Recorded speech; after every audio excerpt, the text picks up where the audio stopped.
Hello guys, welcome to Arc English House. This is Arash Amiri, one of the students of Arc English House. Today I want to teach you the words of free.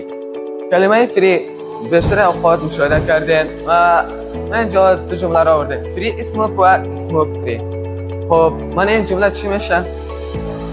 خب قبل از اینکه معنیش بگم کلمه free smoke و smoke free میگم از زمین تا آسمان فرق میکنن. و همچنان کلمه فری اسموک و اسموک فری برعکس هم دیگر هستند و بیشتر قادر در رستوران ها، در دکان ها و در دیگر جای ها مشاهده میکنیم.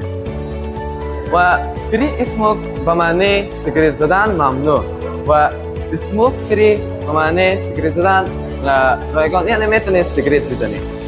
و همچنان بچه یه چیز دیگه هم یادتان باشه، هرگاه کلمه فری قبل از یک کلمه دیگه آمد یعنی ممنوع است، یعنی یک کار انجام داده نمیشه.